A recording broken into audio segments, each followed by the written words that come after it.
Hello again, everybody, and welcome to another edition of Baseball Without Borders, the podcast from the World Baseball Network. I'm Leif Skodnick, joined by Matthew Tallerini. You can find all of our written journalism at www.worldbaseball.com. You can follow us on Twitter and Instagram by searching for World Baseball Network.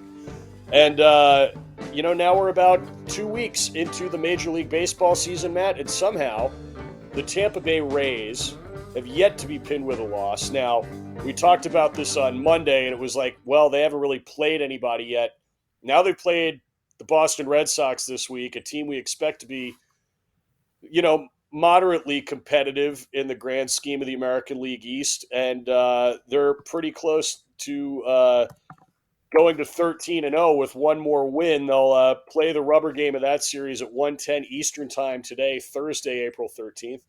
And Matt, what do you make of the Rays' success so far?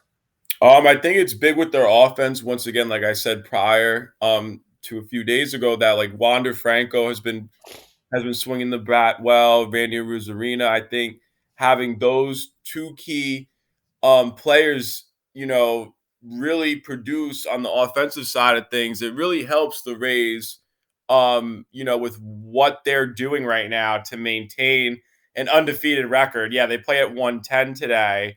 So, I mean, it's gonna be interesting to see what happens on that note with how they do against the Red Sox. But yeah, I think it's big with what they're doing. I mean, it's definitely one of the biggest starts in baseball in a long time.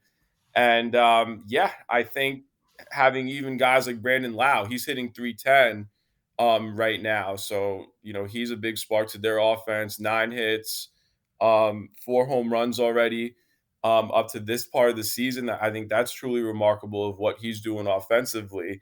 But, on the pitching side of things, I think Tampa really has a good game ground of what they're doing with Drew Rasmussen.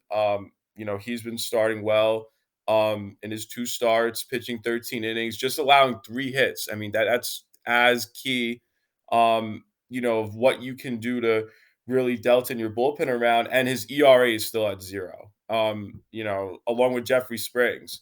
So they literally have the same increment of stats through 2 starts, 6 hits allowed combined through 26 innings. These two pitchers have both pitched. I mean, what more can you ask for in that rotation of what Tampa is doing right now during this part of the year?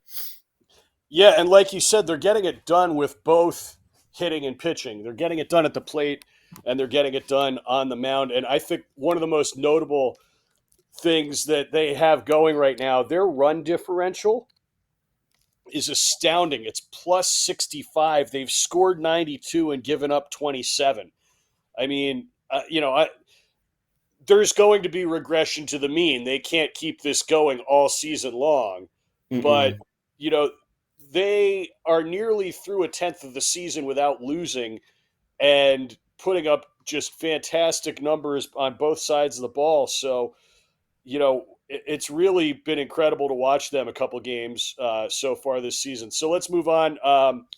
Day after tomorrow, April 15th, across baseball, Jackie Robinson Day. And it's an exceptionally meaningful day, I think, for members of the African American community, and I think for people who really realize the fraught history that this country had surrounding baseball when we had segregated baseball that actually continued up until 1960. I think was when the Indianapolis Clowns and that final edition of the Negro League kind of fell apart, and the Clowns became a barnstorming team again. But it's a significant historical event that baseball has done a tremendous job of honoring over the past. I guess they've been doing it for like 15 years now or so. Well, since 1997, that was the big celebration that they had at Shea Stadium. Right. Bud Selig walked out with Rachel Robinson through that commencement time of when they first did it in the 1997 season. Now, that was the first year of interleague play, too, let alone of honoring number 42. And Mariano Rivera, another cross end path of being the last player to wear 42 that's still a significant role in baseball till this day that in Major League Baseball, let alone that it doesn't go unnoticed where Jackie Robinson history, his history and alongside his legacy has stormed over the years in a big pivotal matter towards not just Major League Baseball, but the side of where our history is in today's society too. Um, if anybody is in the New York area, go check out the Jackie Robinson Museum. It's right in Tribeca on Van Wyck Street, Van Warwick. I'm sorry. So Varick, but yeah, I'll try to get the address right. But anyways, like it's cool to see that his legacy is still here, in not just baseball in American history that that we continue to keep talking the story of Jackie Robinson. So the Jackie Robinson Museum is in downtown Manhattan. It's on Varick Street. They just opened it up during the course of last year. I haven't been to it personally, but love to see it one of these days too. During the course of the season, wouldn't mind taking a trip down to Manhattan to go check that out. But yeah, it's cool to see what baseball's doing.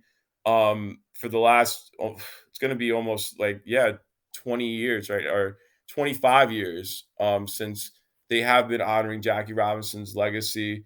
The Dodgers always wear 42, and now most teams are wearing 42 now during the course of this last decade. But yeah, it's going to be an interesting time frame of what we're seeing in baseball for sure. And I think there is a lot of faces of baseball that do help of gaining the younger crowd its attention. Mookie Betts, Tim Anderson, Julio Rodriguez. I think it's going to be a level of what excitement brings to the sport itself down the line and to help grow throughout its circumference for sure. All right, so let's move on. Jordan Walker, the 20-year-old rookie for the St. Louis Cardinals, keeping his hit streak going. He's hit in 12 consecutive games to start the season. What a season he's putting together. And he was a guy that last year was in Double A and continues to stay hot as a rookie. Your thoughts on what he's done so far? I think he's been doing a tremendous job, Jordan Walker. I mean, what more can you ask for? Hitting safely in his first 12 major league games. Um, yeah, that's a big. That's a big task to really fill in deep shoes with of what he is doing to start his major league career. I mean, you're batting 319, 47 at bats.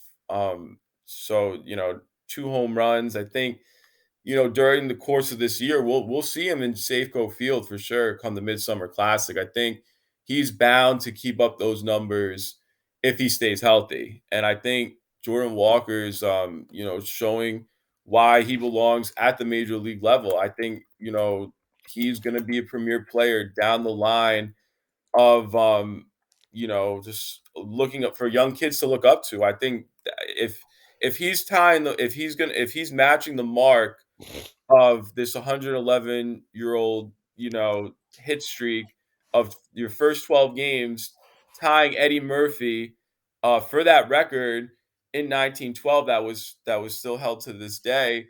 I think he breaks the record. I think he's in a different plateau of history, Jordan Walker, but let alone, I think that he's inspiring the next generation of young prospects that are throughout all the other 29 organizations to really excel at the major league level of what he's doing. Yeah, so certainly going to be exciting to see him more this season. Obviously, the Cardinals sitting at 5-7. There's only so much one guy can do. They have a -3 run differential at the moment, and they are in action tonight against Pittsburgh at home. So that's probably the game I'm going to be watching tonight, and maybe some of Milwaukee and San Diego later on if that one gets out of hand. But let's move on. Notable announcement this week from the World Baseball Softball Confederation: the Under 23 Baseball World Cup will be in China next year. Mhm. And you had Yeah, that story for us. Tell us a little bit about where it's going to be held. It sounds like it's a tremendous multi-field facility, and they're going to be able to have everybody right there on the campus. yeah, it's gonna be at Shaoxing Baseball Softball Complex Center. It's a new center that the World Baseball Softball Confederation and the Chinese Baseball Association, which is the federation for baseball in China, that pretty much assembled the layout of how this was gonna be operated. It's a big complex that it's gonna have housing facilities for teams and players, so they don't have to leave the surrounding corridor areas of, that part of China. And it's going to be a big help for, other countries. The World Baseball Softball Confederation, they're based in Puli, Switzerland. So this is going to be a big, um, alignment for just a lot of amenity purposes. I mean, this is the second time that this venue is hosting a major event, Asian Games from last year in 2022. So, yeah, this is going to be a big spark for where global baseball is going to turn the scope with after next year, and also how the ranking system is going to really, you know, align with this tournament as well. Japan won the last one in Taiwan. They're still the number one team in the world because they've been continuing their prominent mark, especially winning the World Baseball Classic last month. That helped, them within the whole ranking alignment with the World Baseball Softball Confederation. But yeah, I'll give you the main rundown of how this stadium is built with the seating capacity purposes. It fits 5,000 people. The Shaoxing Baseball and Softball Sports Culture Center, and it can add 5,000 more people as well with temporary seating. They have another field too for baseball and softball that fits 1,500 seats, and it can add up to 1,000 temporary seats also.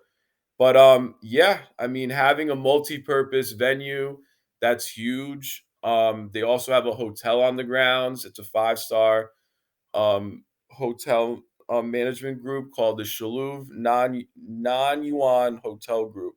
So 275 rooms are adequate in that facility. 2,000 seat dining seats, probably in a main food hall that they have.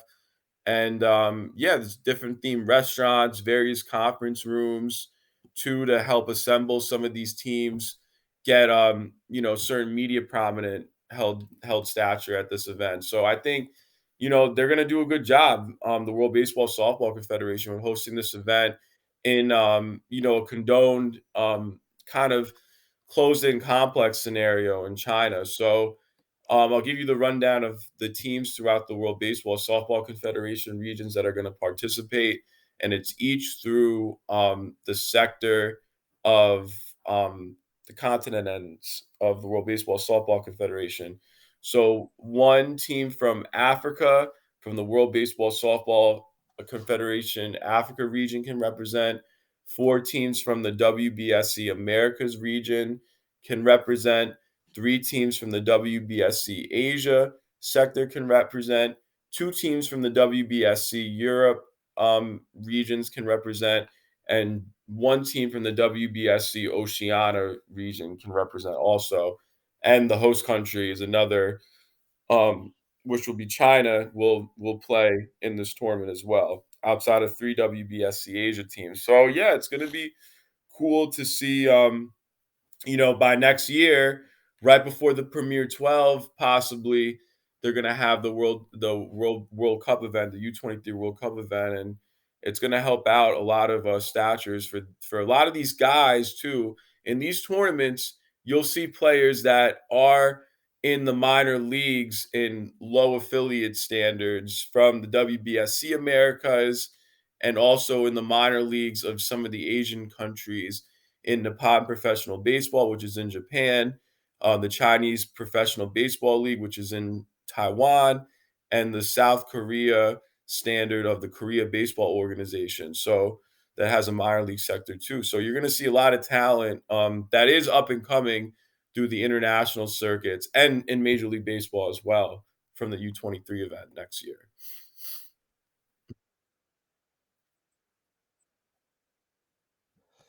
All right, so that's going to be interesting and certainly a year away, but it'll be fun to watch. See who gets into that event. Now let's move on. Before we close this one up, Max Muncy of the Dodgers comes into this past series against the Giants 4 for 33 with only one home run, three RBIs for the season so far.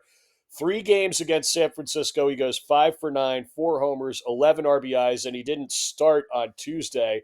Um, and so here's an interesting note from Sarah Langs of MLB.com.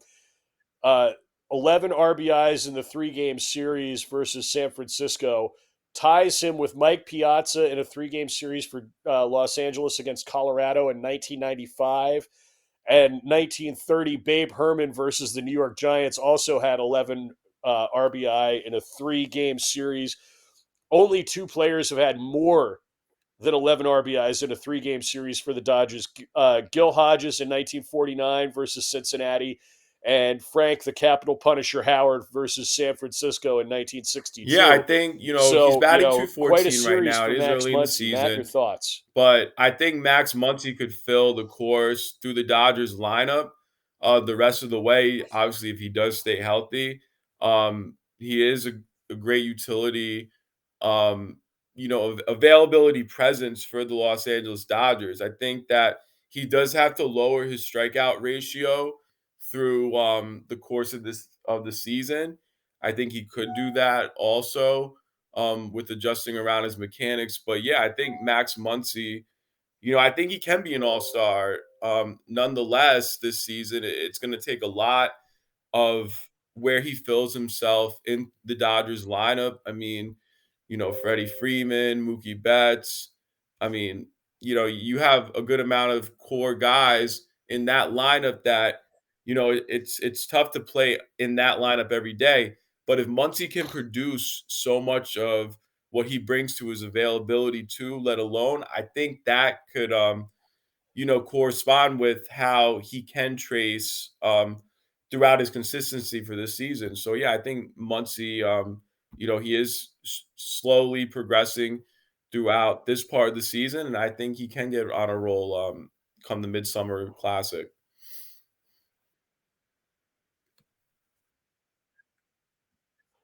All right, so kind of a limited schedule on the Major League Baseball tonight. Only 7 games. Oakland and Baltimore at 105. Boston and Tampa Bay as Tampa Bay tries to extend the streak uh, tonight or today at 110.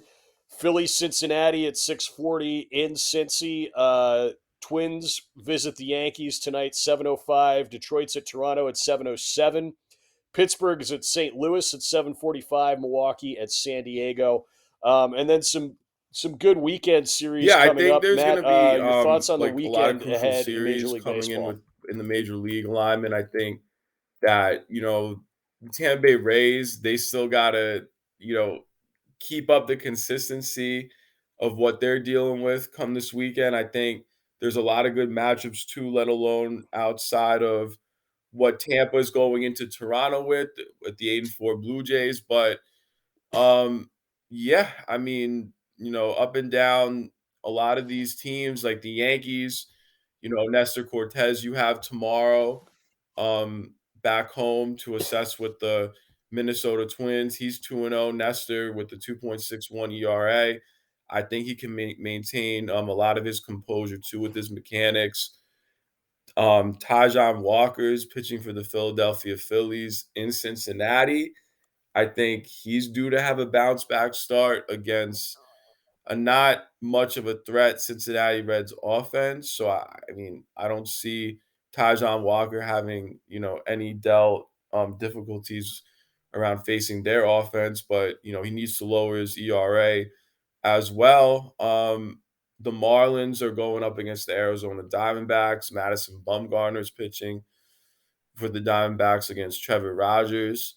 For the Miami Marlins, I think that's going to be a little bit of a pivotal series. The Diamondbacks 8-5, the Marlins at 6-7. So I think Bumgarner, does he still have the same, stuff as he did in his younger stages of his career? It's kind of looking like he's a little bit slowing down now, but who knows? During the course of this year, we would just have to see how he really trails around that. Um, the one series that kind of stands out for me too is Houston against Texas. That's going to be at 8:10 p.m. Eastern Standard Time tomorrow. Luis Garcia is pitching for the Houston Astros. He's 0-1 with a 7 earned run average against Martin Perez for the Texas Rangers. Perez is 1-1 with a 2.53 ERA. I think that's going to be a pivotal matchup too, on where both these teams are really lingering towards in the AL West. The Angels travel to Fenway um, over the course of during the span of this weekend. So Patrick Sandoval starting for the Los Angeles Angels. He's coming off a great World Baseball Classic for Team Mexico, and he's been pitching well too during his first three starts of the season. He's 1-0 with a 1.64 ERA. I think Sandoval gets the job done against Boston tomorrow. But yeah, those are pretty much my pivotal all around service and matches of what's going on in Major League Baseball to keep an eye on. And the Mets have Cody Senga going up against the Athletics tomorrow. So I think Cody Senga being 2-0 with a 1.59 ERA, I think he's going to really dial in a lot of his breaking pitches more effectively during the course of this month to open up the year.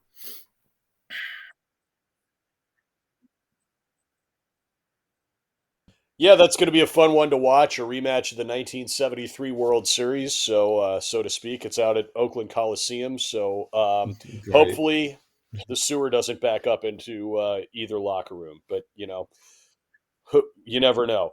Well, we'll be back on Monday with another edition of Baseball Without Borders. He's Matt Tallerini. I'm Life Skodnick. Until next time, smoke 'em inside.